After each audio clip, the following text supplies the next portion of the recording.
ئێستا ئێمە لە بەردەم دەرگای ماڵی شەهید دکتۆر وشیار ئیسماعیلین نوێژخوێن و وتاربێژی مزگەوتی حاجی عومەر بندیان دیارە ئێستا ئێمە لە بەردەم دەرگای ماڵی ئەوانین.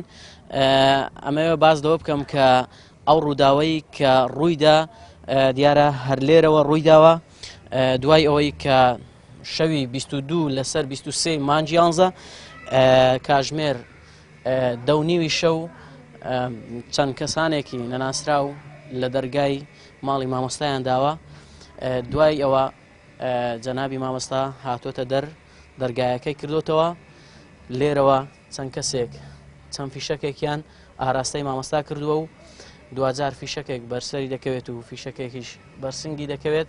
هەروەک لە وێنەکەشا دیارە فیشەکێکیش بەر ئۆتۆمبیلەکەی دەکەوێت کە لێرە ئاماژەی پێکراوە. ڕاستەخۆ دوای برینداربوونی مامۆستا شەهید دەبێت. گەر وێنەکە نیشانی دەن دوای ئەوەی کە بڵێن لێژنەی ئاسایی شۆمانە هاتووە چەند شوێنێکیان دەست نیشان کردووە. هەروەک لێرە ئاماژەی پێدراوە کە ئەمە بەشێکە لە فیشەکەکە بەریکەوتووە یاخود ئەلێرەش بە هەمان شێوە و لە شوێنی تریش هەر ئەلەوێش نیشانە کراوە کە دیارە فیشەک بەرەوێش کەوتووە. هەروەک دەبینن لە تەنیشتی ماڵی مامۆستا لەسەر بینای مزگەوتەکە دوو کامێرە هەیە. کامێرەیەکیان ڕووی لە ماڵی مامۆستایە و ئەوەی تریشیان ڕووی لە مزگەوتەکەیە. بە هەمان شێوەش لە لای ئەم لایش کامێرەیەکی تر هەیە کە ڕووی لە دەرگای ماڵی مامۆستایە و کامێرەیەکی تریش لەم لایە هەیە کە ڕووی لە دەرەوەی مزگەوتەکەیە ڕووی لەم ساحەیە کە دیارە.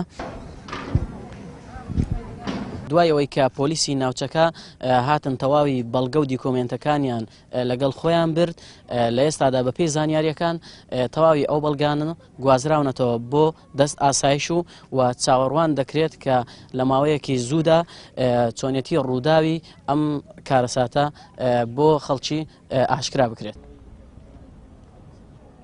یا ربی خدای لە بۆ خاتری مانجی مەودی پێغەمبەری صلی الله علیه و سلم خدایە بە قوربانی ئەوەوە پیرۆزە دەم خدایە کە ئەوەی مامۆستا دکتۆری شەهیدی کردێ خدایە حەقی بکەیە خدایە حەقی بکەیە خدایە باگری جەهەنەمە بستێ خدایە باگری جەهەنەمە بستێ خدایە. مامۆستایەکی عالیمە یعنی بەڕاستی هیچ یعنی زەڕی نەبووە، هیچ قسەی نەبووە، غەڵەتێکی نەبووە، هیچ ئەوەی نەبووە. بەڕاستی حکوومەتی هەرێمیش دەبی ئێستانێکە بە زووترین کات دەبی بە زووترین کات دەبی ئەو لۆکۆینەوە بکات.